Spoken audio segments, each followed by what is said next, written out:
Hello, welcome to MEMO Conversations. I'm video producer Osman Butt. On the 5th of November 2024, Americans will head to the polls to choose between US incumbent Vice President Kamala Harris or former US President Donald Trump, assuming he stays in the race. For a section of American society, the choice seems simple. For Trump supporters, Harris represents the liberal establishment, and for Harris supporters, Trump represents an existential threat to democracy. But for much of the rest of American society, the choice is much more complex than that. For Muslim and Arab communities in the US, concerns over rising Islamophobia, Biden's support for Israel's war, and fears of what either a Harris or Trump presidency could mean for them has left many concerned, conflicted, and troubled by the 2024 election. Helping us delve into this is Saher Selod. Saher Selod is a director of research at the Institute for Social Policy and Understanding and an associate professor and previous chair of the Department of Sociology at Simmons University in Boston, Massachusetts. Her research expertise centers on the experience of Muslims with surveillance. In her first book, Forever Suspects, Racialization, Surveillance of Muslim Americans in the War on Terror, that was published with Rutgers University Press 2018, examines how Muslim men and Muslim women experience gendered forms of racialization through their hypersurveillance because of the War on Terror. Her co-authored second book, A Global Racial Enemy, Muslims and the 21st Century Racism, Polity Press 2024, that was published through, examines how the global war on terror has justified the detention, imprisonment, and hyper-surveillance of Muslims in the United States, the United Kingdom, India, and China. Professor Selod, welcome to MEMO Conversations. Thank you for having me. It's a pleasure to be here. And it's our pleasure to have you on. Before we sort of get into the topic that we're going to be discussing, I want to discuss a little bit more about you. So you've done a lot of work around, things related to securitization, racialization, particularly of Muslim identities, and Muslims in the US and abroad. But what got you, especially in the post 9/11 environment, but what got you interested in that as a topic to begin with? Yeah.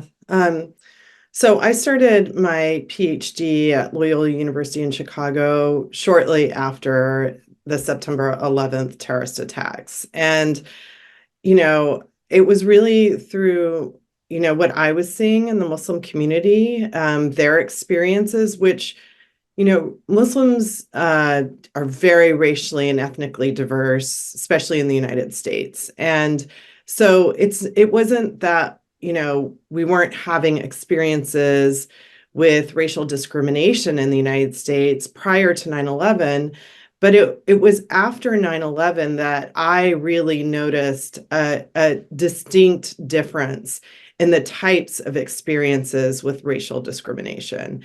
And that was really, incited by one's religious identity. So I write about this in the introduction of my first book, Forever Suspect, where I talk about how the FBI, visited my father, for example, who was a very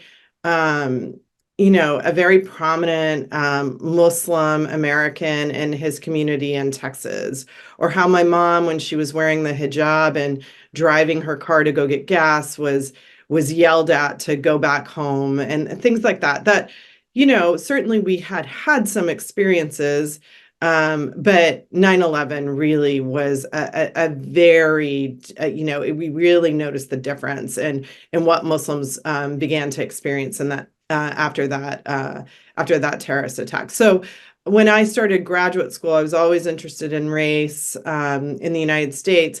I was really wanting to do a study that helped us understand how Muslims were also experiencing racism in the United States. And so just to sort of note that the canon in sociology at the time really, a lot of the work that was being done on race was about a Black and white population in the United States. And there was some stuff on immigration as well, and immigrant experiences. But religious identities and, how, somebody who has a Muslim identity could be experiencing racism was really something that wasn't that wasn't explored fully in the discipline, and it's particularly race scholarship. So that's where I really started from, was like, what's happening? How can we understand this from a racial framework, a racial, race theory, which is what I did in this first book, Forever Suspect. Yeah. Before we sort of go further into that, when you were talking about the experience of your family and the sort of Islamophobic backlashes that they faced, what did those experiences do for you in terms of your relationship to American society as a whole? Yeah. So on a very personal level, I was actually working at an independent paper at the time. So I wasn't in my PhD program yet. I was working at the Chicago Reader. And it was just a very interesting moment where I really hadn't quite thought about my American identity in this, on this level. I mean, I always got the question, where are you from? Because, of my skin tone. And then when I'd say I'm from Texas, I get, where are you really from? So people were really curious. This was different. This was a different moment where, my American identity was really put under a lot of scrutiny. And as I write about in the book, I was really trying to understand this.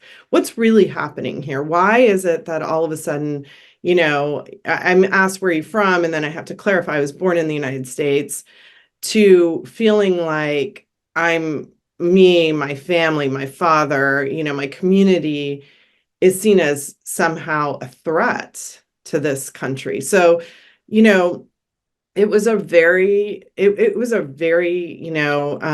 really marked a change in life for me in the United States from, I have a whole chapter in the book on flying while Muslim, like airport experiences, for example, that we just didn't experience that before. So, it really was something that I started to think about, like how much my American identity was really being questioned after 9/11, even though I was born in Kansas, raised in the United States, never lived anywhere else. So that really pushed me to study this and really understand what was happening in this country, that resulted in the experiences I was having, my family and community were having.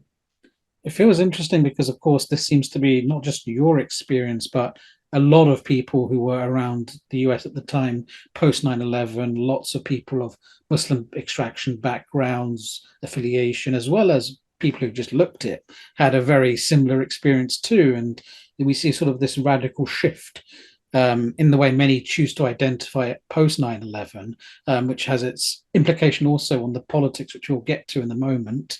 But when you sort of talk about using racialized theories of within the sociology about racism, racial theories, how, for example, do we racialize the Muslim experience in a way, or using these frameworks to understand the Muslim experiences within America? Because, of course, there's always that retort, isn't there, that being black is part of it's your skin color, it's a race. Muslim is a religion, it's not a race. So how do we sort of, how do we sort of racialize that? How do we understand that in that context? Yeah, that's a great question. And it takes a little bit of rethinking about the definitions that we had. For me, in the book, the definitions that I was working with on race, which were reliant on pigmentation and things like skin tone. And just to be clear, in race theory, we know that, there is no quote unquote differences based on skin tone and pigmentation. There's a whole, body of literature that debunks scientific racism, that says there are any difference based on our, phenotypical differences. So, race is a socially constructed concept. So I'm really, I was really relying on that, like, definition, that we've created this notion of race. We've created racial classifications. And, for Muslims, what I was finding is that it's this, tying to a religious identity, particularly a Muslim one, certain notions about them, that inherent in Muslim culture or the religion of Islam or anyone who's Muslim to sort of, be more prone towards violence, to be misogynistic, to be, for Muslim women, to be submissive, to be timid, to be oppressed. These are not new constructions, by the way. 9/11 did not create this. What happened after 9/11 is that we saw laws and policies sort of institutionalize these concepts that existed about Muslims. So the famous, academic Edward Said had been writing about the concept of Orientalism. And he was looking at it during this, for those who don't know, Orientalism is the notion that people who come from, quote unquote, the Arab world are inherently, misogynistic. They're unable to become modern. They're barbaric. They're violent. The same kinds of stereotypes that we see that have been applied to Muslims, and so, for Said, this was really creating a body of a knowledge that was created about the Arab world, which in turn justified colonialist practices. We need to go in and save the women. We need to go and democratize these countries that are inherently violent and, despotic and all kinds of things. And so this existed already. He shows that in his work. And what happened after 9/11 is that, there was this major terrorist attack. The perpetrators were Muslim, had Muslim identities.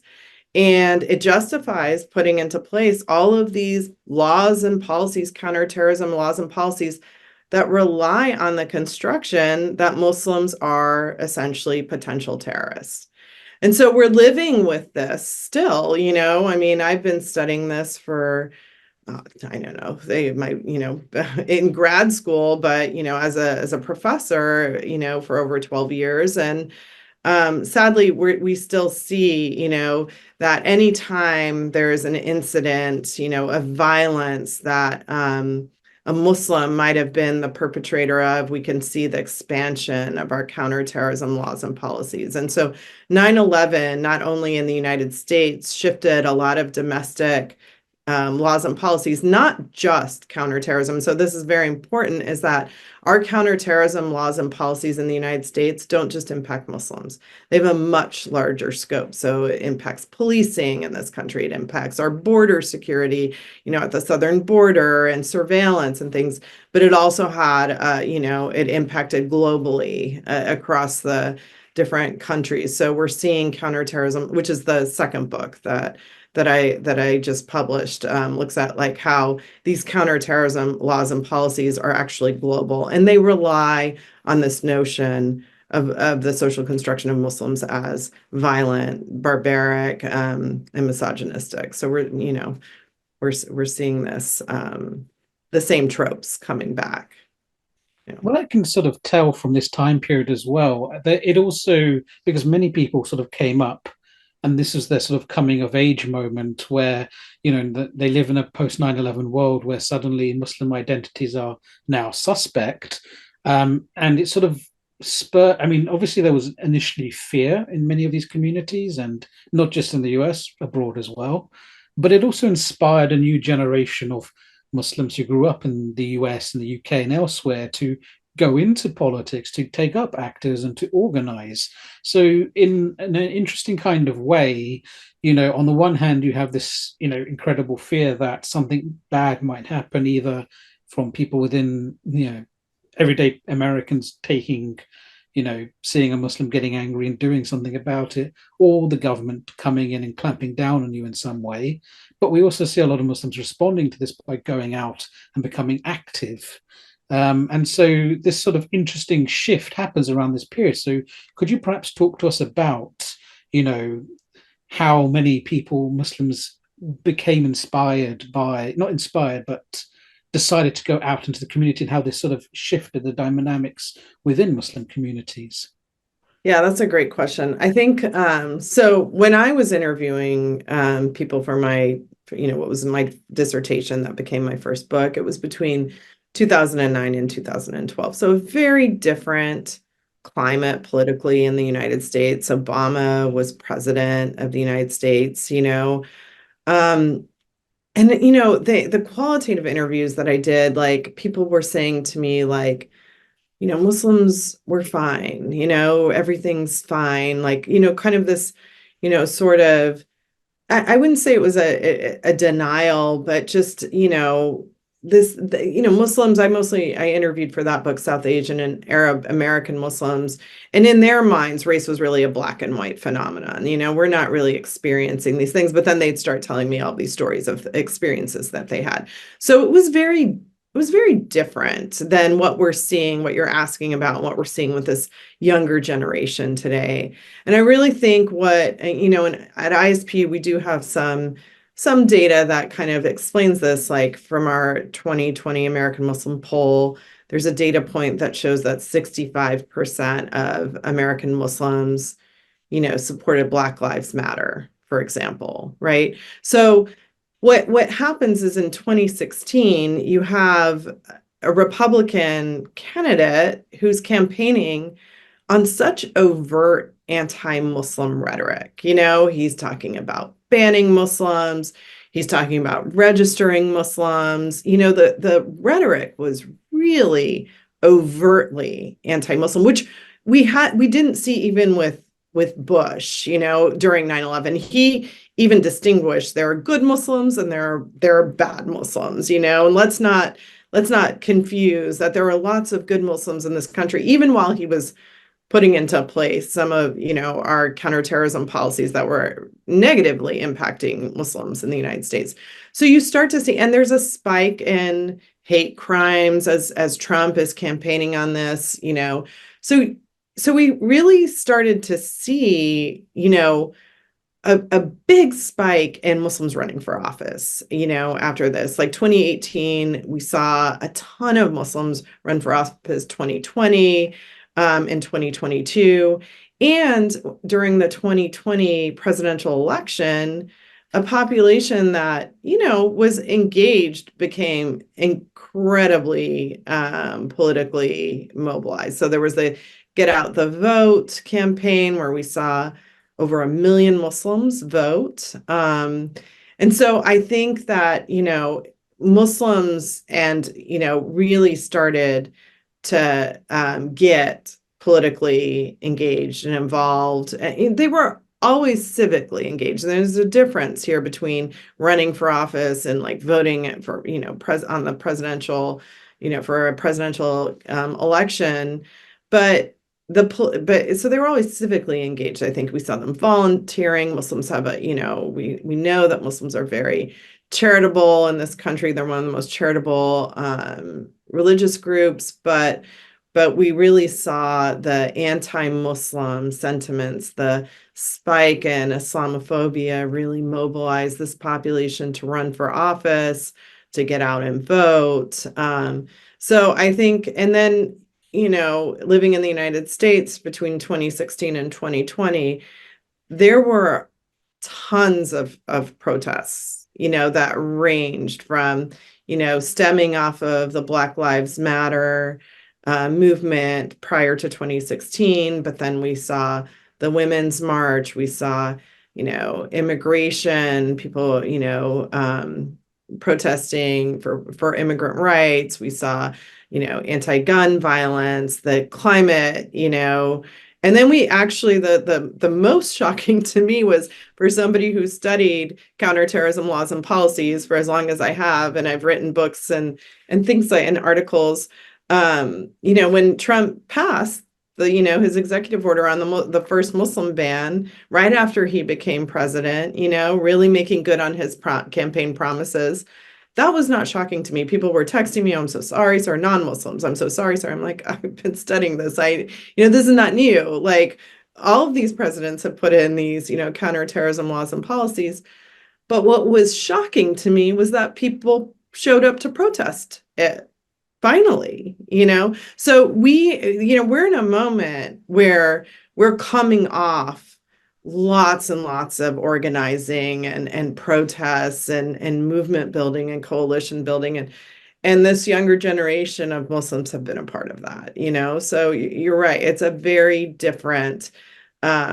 different population, it's a different climate, and a lot of it is tied to, the shifts socially and politically in this country. Yes, it's really something to behold as well, because if we really think back, especially to pre 9/11 America, Muslims who are from a diasporic background, so South Asian or Middle Eastern, they were more likely to vote Republican, and they were a solid Republican bloc at one point. And this is distinguished from African American Muslims, who, of course, were not a solid Republican bloc. But we have also, the experience of post 9/11, and maybe that's part of the reason why Bush had to distinguish, because he had to understand a large chunk of his votes comes from those communities. Um, and as we sort of get to, where we are today, where we have a very clear, solid block of Muslims voting Democrat or tend to be on the progressive side and so on, this is a big shift within the community. So that should be appreciated too. Yeah, absolutely. I mean, so what we're seeing, we saw in, post 9/11, a real movement from Muslim voters from, you know, really supporting more Democrats, Democratic candidates, at least at the on the on the presidential election. So we have, and then I think absolutely when Trump ran for office, a really large shift. So we just collected some data on Muslims who are voting in swing states. We had a survey that we at ISPU that we did in Georgia, Pennsylvania, and Michigan. So 3 swing states. And the thing is that Muslims are such a small percentage of the overall American population. So, while there have been courting of Muslim votes, I think we're in a very unique moment because in the 2020 election, 65% of Muslims in these 3 swing states voted for Joe Biden for president. And our survey showed that because it was conducted when he was still the candidate, that only 18% were planning to vote for him again. So it's a major drop in votes. And so some people might say, well, so what? That's Muslims are still like, a very, very small percentage of the US population. Does it really matter? Well, in Georgia, we know that Biden won by 12,000 votes, and there were 61,000 Muslim voters who went and showed up to vote.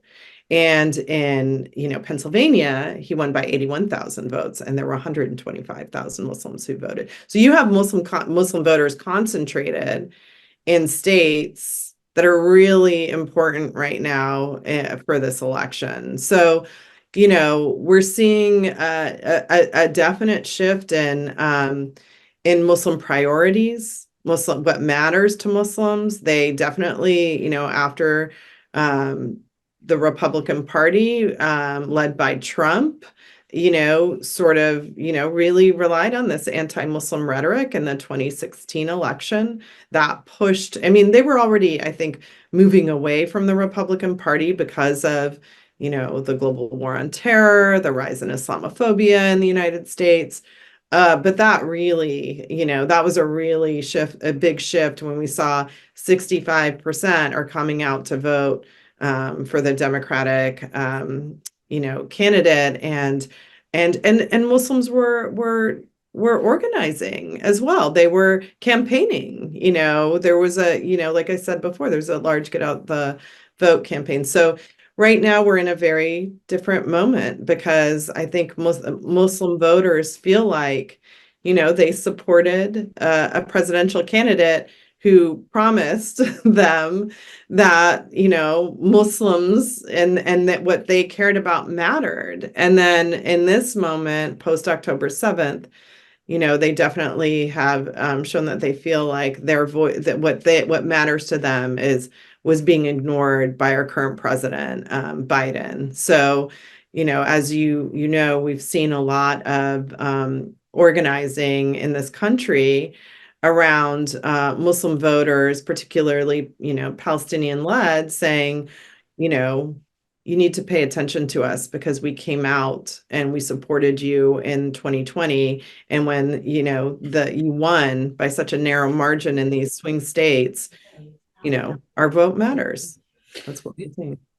Yes, that sort of leads into the next question, which is to do with how people are feeling. So let me ask you this then. So obviously we've got this election coming up in November, the 5th of November. And obviously now Biden is not going to be the candidate. It's going to be Kamala Harris. But you still have, the fact you still have, as far as we, at this moment in time for speaking, Trump is still running for president, assuming nothing else happens that pushes him out of the race. And so my sort of question would be this: what is the sort of conversation that is happening right now at this moment? What are people saying, especially among Muslims, about how they feel about this particular moment? I mean, you've mentioned, of course, when Joe Biden was still the candidate, his support had plummeted. That's the only word I can use for that. A dramatic drop in numbers of people who said they would willingly vote for him. But obviously now he's not the candidate. What is the sort of conversations people are having around that? And something else I would like to sort of perhaps reflect on a little bit is that it seems that in 2020, Trump's vote among Muslims increased a little bit. There was a slight shift in people voting for him. And there's, although very tiny, there is still a Trump base among many Muslims. So what kind of conversations are happening there too? Yeah. So I think the conversations with this shift and when Biden dropped out and Harris became the presidential candidate for the Democratic Party, it's the same issues though for most Muslim voters. So what we found in this survey was that 61% of Muslims, their main issue was the war in Gaza. And this is unusual because if you look at the data prior to that, there was never one issue that Muslims aligned on by this much, 61%. It was the economy, and it was a much lower percentage, like in the 20s or something. So, 61% of Muslims said in this survey that we did in Georgia and Pennsylvania and Michigan is that it is the war in Gaza. That is their main priority. So that priority has not changed with the candidate changing. I think what we're seeing is that Muslims are waiting. We're waiting to see how the Harris campaign would respond on this issue. How different, would she be than Biden has been on this issue? And I think, there is still time, but there have been some ups and downs with this, on the one hand, I know that, her tone is a little bit more, has been more, forceful on a ceasefire and that, she brought it up at the Democratic National Convention when she gave her speech that, what Palestinians are experiencing, there's a humanitarian crisis, this has to stop. On the other hand, there wasn't a Palestinian speaker that was allowed to talk on the stage, although, she did provide space at the Democratic National Convention for a forum on Palestinian human rights, which has never happened before, So I think, with Harris as the candidate, it's yet to be seen how will Muslims vote. Now, to your point, okay, so are they going to go Trump, which is something that people are like, are Muslims now going to move to Trump? And our data says no, that we're not seeing a massive shift from Muslims who voted for Biden are now going to go and vote for Trump. In fact, where we're seeing the shift is that they're talking about voting third party candidate or a write-in, or they're undecided. So, we saw that 30% of the voters that we surveyed said that they would vote third party when Biden was the candidate, and 17% were undecided. So that what we're calling these swing voters. We're saying these votes are still up for grabs. Trump is not proactively, his campaign, as far as we can see, is not trying to get these voters. There's some perhaps informal efforts being made that are loosely tied to the campaign. There's a Huffington Post article out there about some ads that have been run in these swing states like Michigan, targeting these voters who don't want to vote for the Democratic candidate if they are not forceful on a ceasefire and an embargo on military aid to Israel. And these ads are saying that associating Harris standing with Israel and things like that. But the Harris campaign is actually making more of an effort, and definitely third party like Jill Stein seems like that's what's getting more support from the Muslim population than definitely the Trump campaign. So we're not seeing this, movement. And the reason is that one of the biggest issues based on the American Muslim poll that we've, done over the past, and also in this latest survey in the swing states, is that another main issue that Muslims have is Islamophobia and discrimination. And so the Council on American Islamic Relations put out a report, I think it was in December, showing the massive spike in reports of hate that Muslims were encountering, whether in the workforce, in schools, children being bullied, since October 7th, that it was like an incredible spike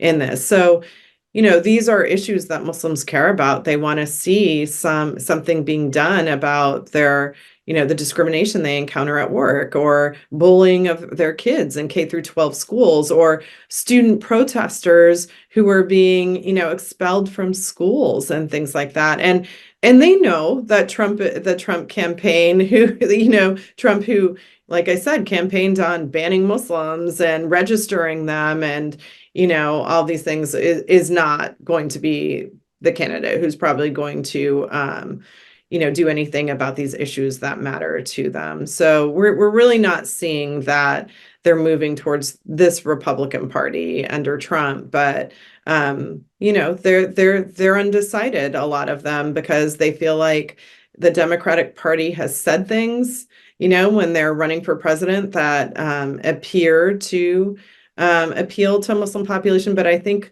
what we're also witnessing is that this population is actually some of these voters are saying words aren't enough. We want to see policy. We really want to see you move on policy, and not just say, that you care about Muslims and their civil rights and you care about Palestinian lives. I think we're seeing a shift from actually just nice words to demanding action and policy in this moment.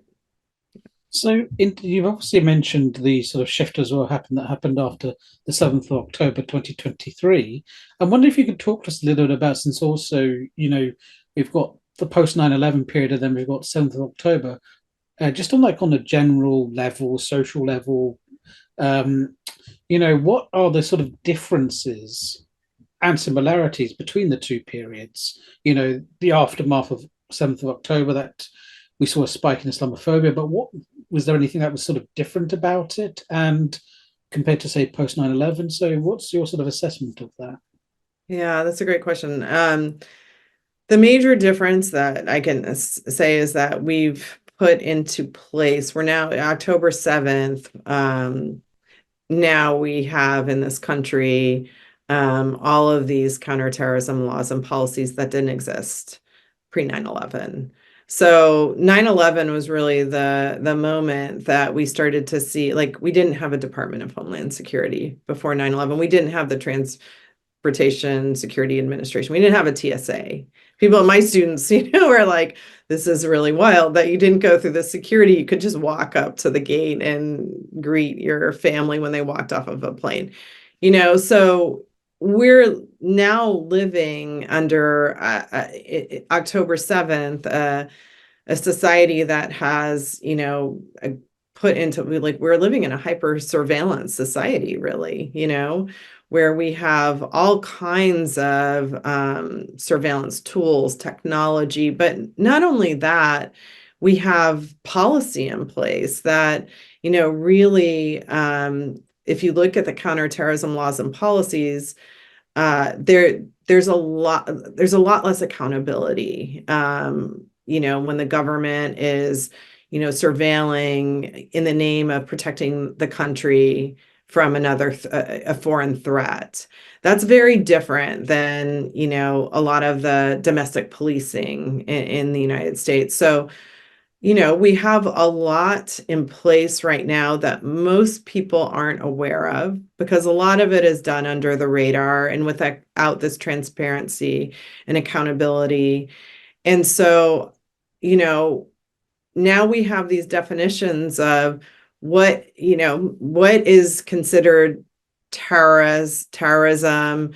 Terrorism, and there's a great book, Disciplining Terror, by Lisa Stepnitzky. I always refer to her work because she shows this history of, like, in the United States, of the studies of terrorism studies. And one of the things that we know is that terrorism is very loosely defined in the USA Patriot Act, which was passed very shortly after 9/11. And when you loosely define something, it becomes a lot easier to target a lot of different people under it, because it's so vague in its definition. So what constitutes terrorism, or who is a terrorist?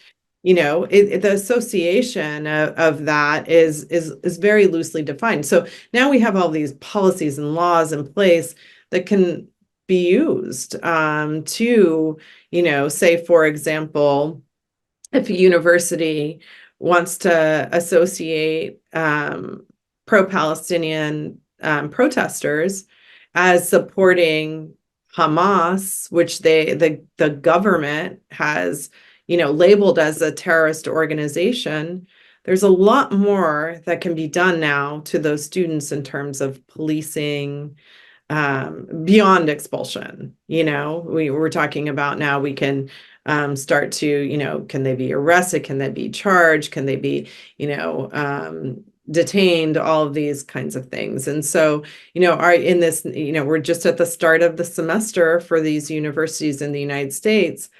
And these students who are protesting, how are the universities going to treat them? Are they going to start inviting, counterterrorism units onto their college campuses, which is dangerous for these, students, but also for a much larger population, your Black students, your undocumented students, So this didn't exist when 9/11 happened. The government was, scrambling to figure out, what to do. And but in the 20 some years since 9/11, we funneled more and more money into the Department of Homeland Security, into our counterterrorism, policies and practices. We have fusion centers, which most people don't know what a fusion center is, but it was created after 9/11. It exists in cities like Boston, Austin, Los Angeles. And its whole point was, after 9/11, was to weed out any kind of terrorist activity occurring in these cities, right? And when they don't find terrorist activities, they use them for other purposes. Like, there's a report that came out of Rutgers on this, that these fusion centers are now being used to police Black and brown non-Muslim, communities. So, and even the question, will they be used in states that have banned abortion against women who are, seeking out abortion? So they get used, in these other ways when they're not finding what they were initially looking for, which is like terrorism. So that's a, long-winded answer to your question, that we should be very concerned when, in this moment, people who are advocating for Palestinian rights, if they're going to be associated with advocating for any kind of terrorist organization. And we now in this country have the policing and surveillance, not only tools of technology, but we have the ability to really crack down on this in a different way than we did pre 9/11. Yeah, no, as you were speaking, I was thinking about, I believe it was New York University who recently declared that Zionism, being a Zionist, is now, a kind of protected characteristic in a way that if you block somebody from entering university as a Zionist, that's discrimination and so on. So we're sort of seeing that not only terrorism, but even civil rights, as the weaponization of civil rights ideas within university administrations as well, aren't we? Yeah, absolutely. And this is really something that we should be very concerned about because it is essentially going to have a chilling effect on speech, not academic speech for professors and faculty who perhaps, study states. Like a lot of us study states as institutions that wield power, and we're talking about state repression, right? Not religious, we're not targeting religious groups or, racial, any kind of racialized group, but so faculty, who are studying states and what are their practices and policies, but also students who are, demanding their administration to stop investing in supporting any kind of state that is committing acts of oppression against any populations within its borders. So,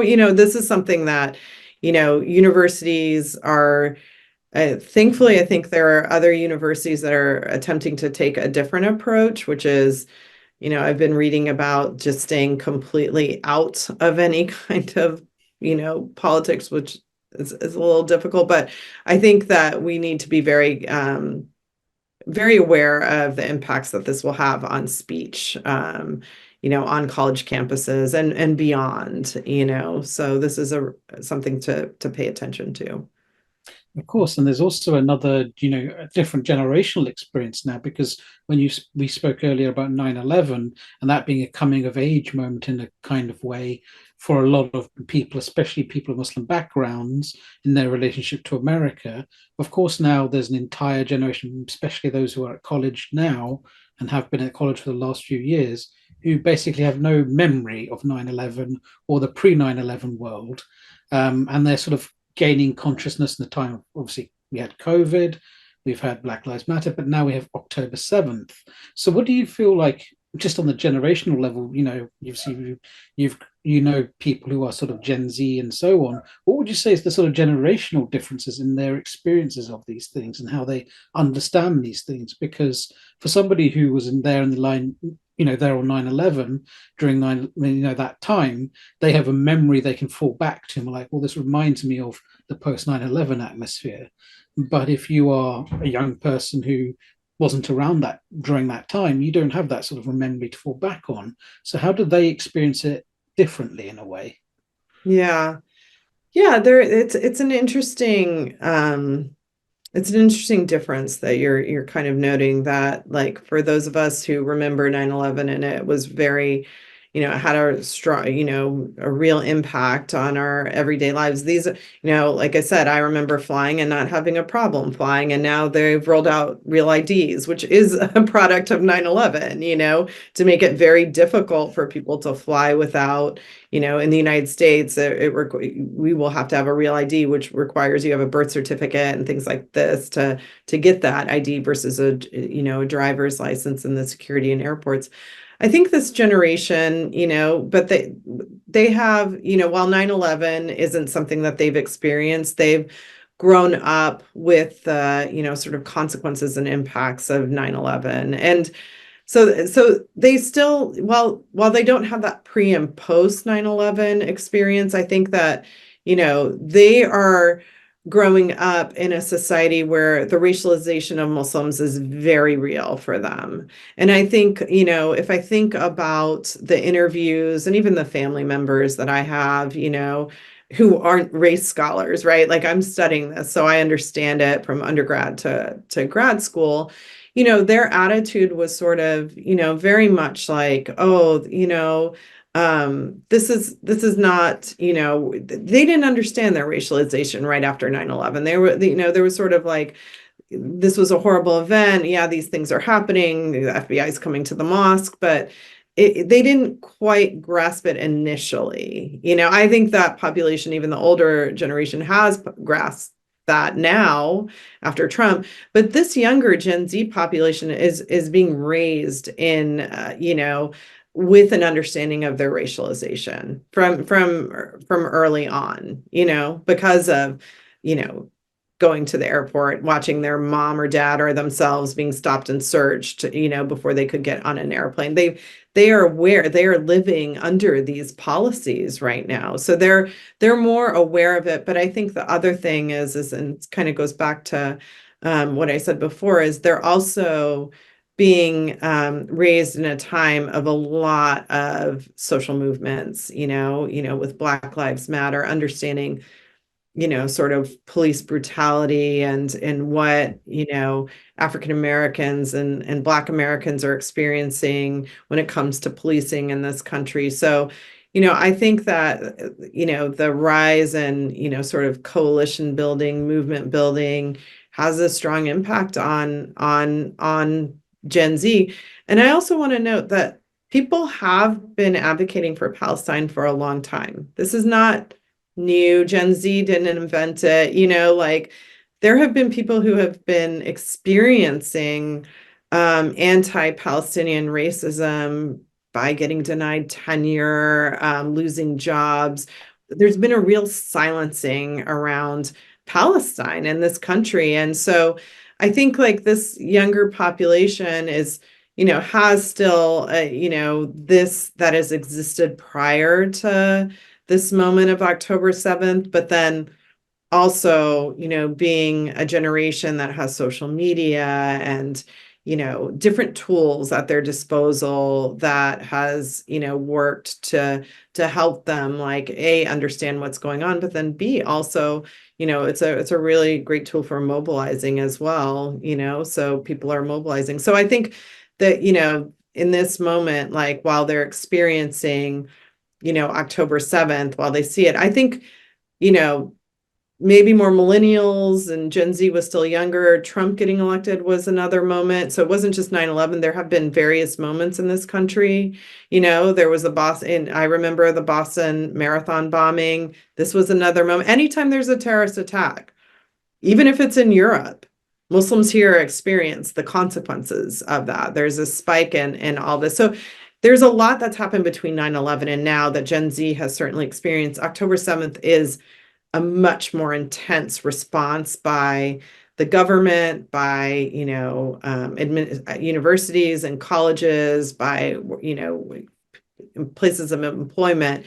But I think this generation is a different generation in that they're doing what we've seen in the past, which is organizing, mobilizing, and saying, no, we won't be silent. We won't be silent on this. And that coupled with the uncommitted that we're seeing as well right now, there's a lot of, just, it may seem like political disengagement, but it's actually quite the opposite. It's a real spike in political mobilization. It's demanding things of our government, in this moment. So I think it's quite an incredible moment. And I think we're really going to see, in the years to come, and even more, more Muslims being engaged, more Muslims running for office, more Muslims, whether it's the Democratic, under the Democratic Party, we'll see if it's the Republican Party, if they shift their tone, but perhaps even, a third party, like really investing in a long-term gain in this country in a third party. It's yet to be seen if we'll see in this, in this election, this presidential election, are people going to show up for Harris?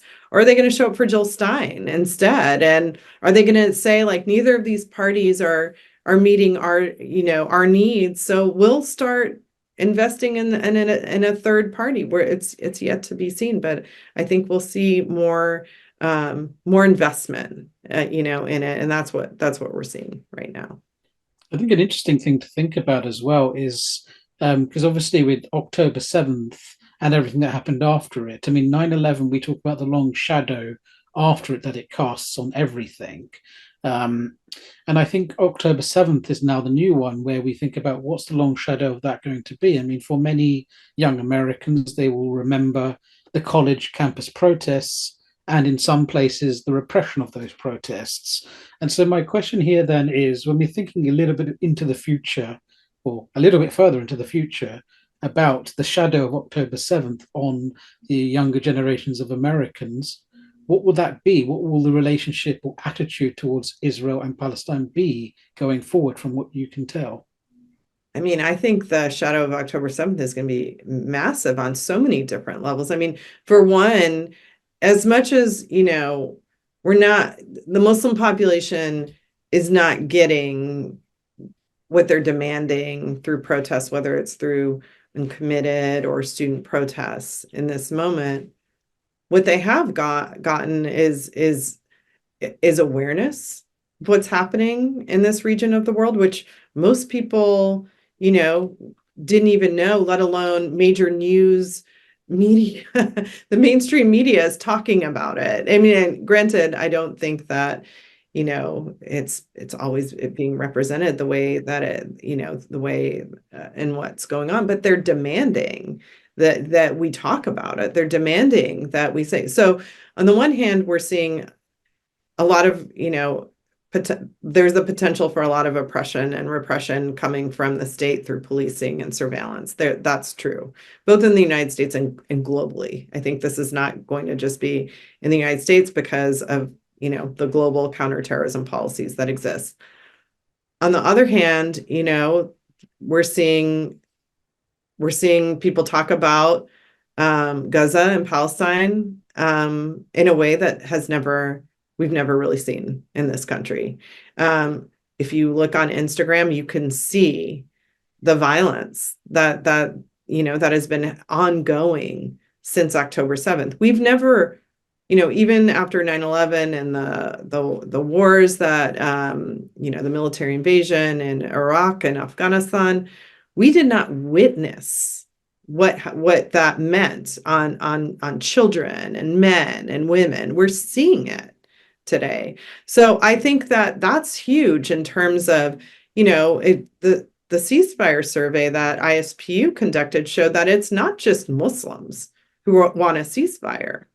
It's the majority of Democrats in this country who want a ceasefire. So that's non-Muslims, So we are seeing, and this has had a much larger impact on the way we talk about this region.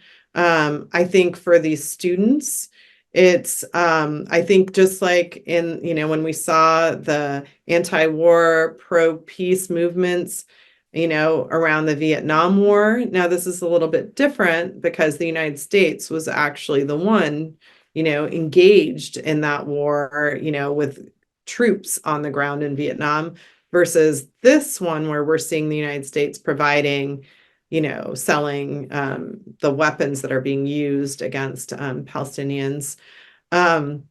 But a lot of those people went on to, serve and become our politicians and our leaders. So, I think that we're going to see that this has activated a Muslim population in a way that we're going to see them, I think we'll see the same trajectory of this has, really activated them, gotten them engaged, organizing student protests is, a skill set that they're going to realize that they have demonstrated, as they engage in their careers, moving forward. So I think we're going to see a lot more political engagement from this population.